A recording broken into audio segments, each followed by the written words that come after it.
नमस्कार बच्चों, स्वागत है आप सभी का मिंट टॉक इंडिया में। आज हम पढ़ रहे हैं NCERT क्लास 3 हिंदी की टेक्स्ट बुक रिमझिम का पार्ट नंबर 2 शेखीबाज मक्खी। मक्खी का मतलब तो आप सबको पता है, घर में उड़ने वाली हाउस फ्लाई। शेखीबाज का मतलब होता है जो बहुत घमंडी हो, जो हर बात को बढ़ा चढ़ा कर बोले, अपने आप को सबसे ज्यादा शक्तिशाली और बड़ा समझे और हर बात पे डींगे मारता रहे, वो होता है शेखीबाज का मतलब। तो अपने आप को सबसे शक्तिशाली मक्खी जो समझती है, उसी मक्खी की कहानी आज हम पढ़ेंगे। एक था जंगल। उस जंगल में एक शेर भोजन करके आराम कर रहा था, मतलब खाना खाने के बाद थोड़ा सा सोया हुआ था। इतने में एक मक्खी उड़ती उड़ती वहां आ पहुंची। शेर ने 2-3 दिनों तक स्नान नहीं किया था। स्नान मतलब नहाया नहीं था शेर। और आपको तो पता ही है, मक्खियाँ अक्सर कहाँ बैठती है? गंदी गंदी चीज़ों पे बैठती है। तो जब शेर के शरीर से बदबू आने लगी तो मक्खी शेर के कान के एकदम पास आके भिन भिन भिन करने लगी। भिन भिन भिन क्या होता है? मक्खी की आवाज़ को भिन भिन भिन बोलते हैं। शेर को बहुत मुश्किल से नींद आई थी। उसने अपना पंजा उठाया। शेर ने मक्खी को उड़ाने की बहुत कोशिश की, पर जैसे ही शेर ने पंजा उठाया, मक्खी तो तुरंत ही उड़ गई। लेकिन फिर से शेर के कान के पास भिन भिन भिन शुरू हो गई, क्योंकि अब मक्खी शेर के कान के पास उड़ने लगी थी। अब शेर को बहुत जोर का गुस्सा आ गया। वो दहाड़ा, दहाड़ना मतलब जो शेर की आवाज होती है, और जोर से बोला, अरे मक्खी, दूर हट, वरना तुझे अभी जान से मार डालूंगा। मक्खी ने धीरे से कहा, छी छी, जंगल के राजा के मुंह से ऐसी भाषा कहीं शोभा देती है? मक्खी ने ऐसा क्यों कहा? जंगल का राजा कौन? शेर। और राजा का क्या काम होता है? सबका ख्याल रखना, सबकी रक्षा करना। तो मक्खी ने वही बोला कि राजा का काम तो सबकी रक्षा करना होता है, लेकिन आपके मुंह से ये मार डालने वाली बात, ऐसी भाषा मतलब ऐसे वर्ड्स, ऐसी बातें कहीं शोभा देती हैं? मतलब ऐसी मार डालने वाली बातें क्या अच्छी लगती है राजा जी के मुंह से? शेर का गुस्सा बहुत ही बढ़ गया था। उसने कहा, एक तो मुझे सोने नहीं देती, ऊपर से मेरे सामने जवाब देती है। क्योंकि शेर तो शेर है, जंगल का राजा है।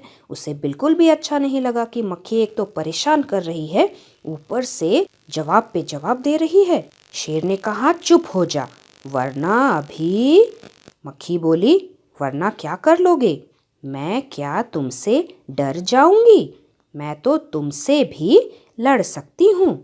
हिम्मत हो तो आ जाओ। मक्खी ने ऐसा क्यों कहा?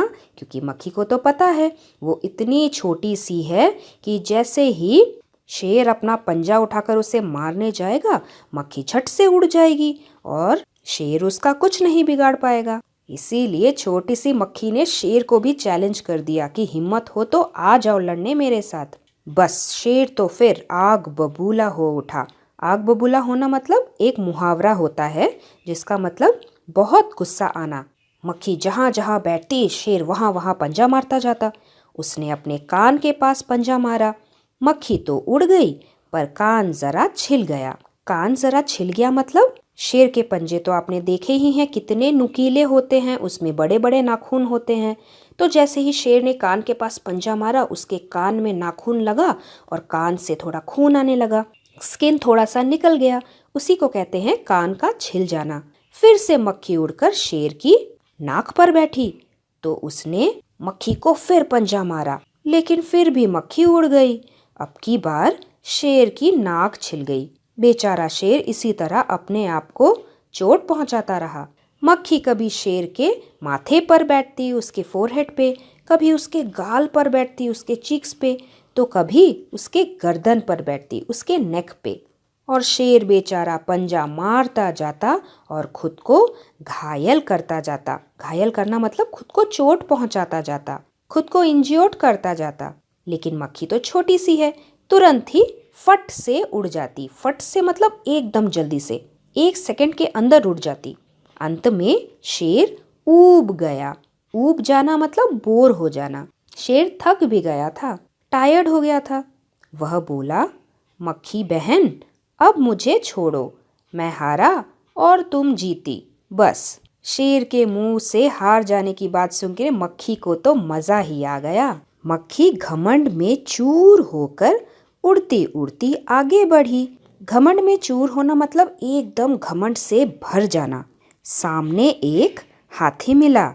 मक्खी ने कहा, अरे हाथी, मुझे प्रणाम कर, मैंने जंगल के राजा शेर को हराया है। मक्खी को लग रहा था कि वो सबसे शक्तिशाली बन गई है।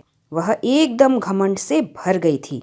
जो शेर को भी हरा सकता है वही तो सबसे शक्तिशाली होगा।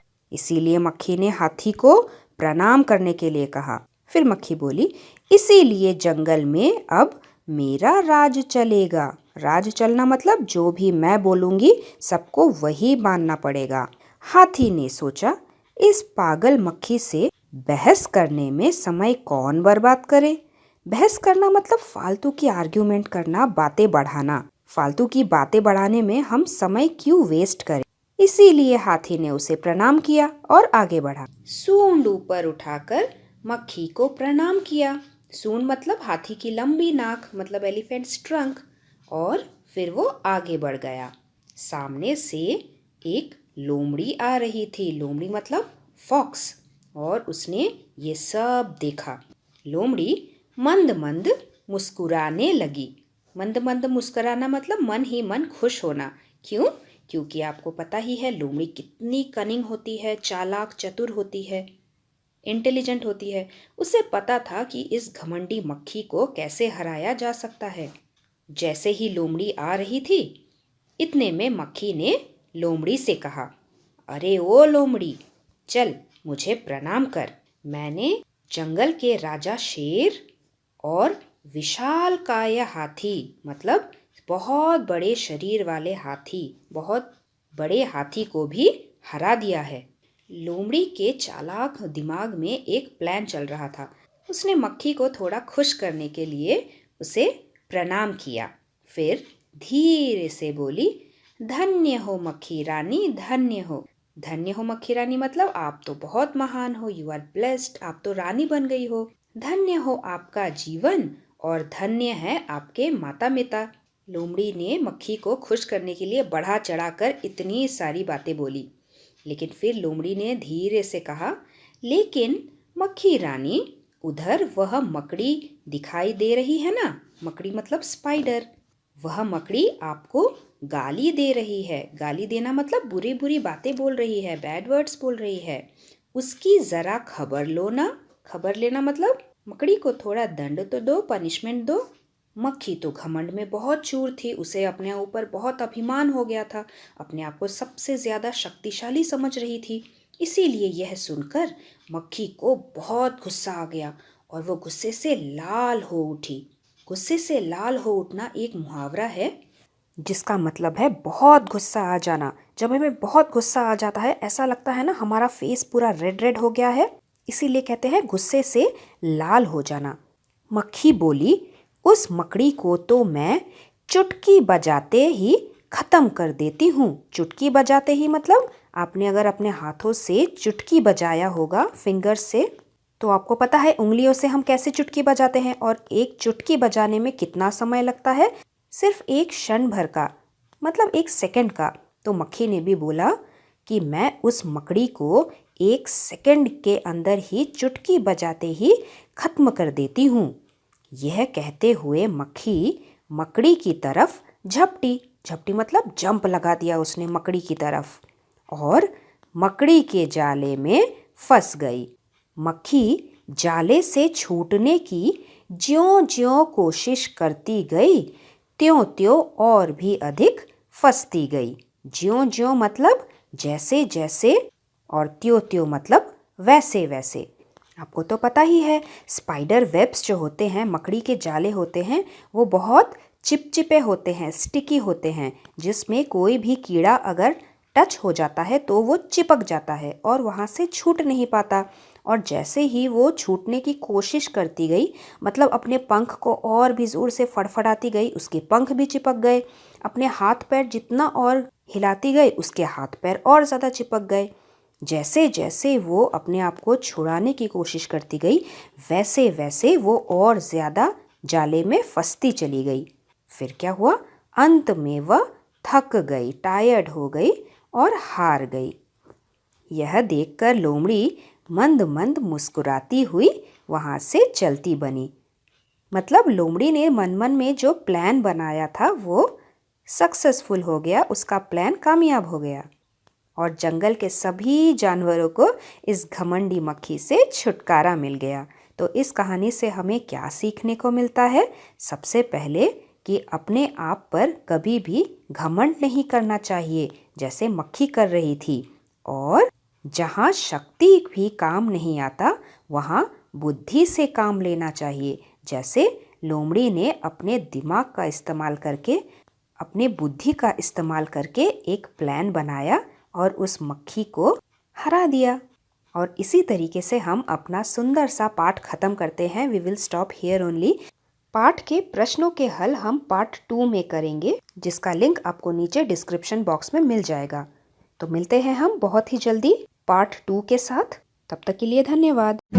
Thanks for watching and do like, share, subscribe our channel Mint Talk India for more upcoming videos.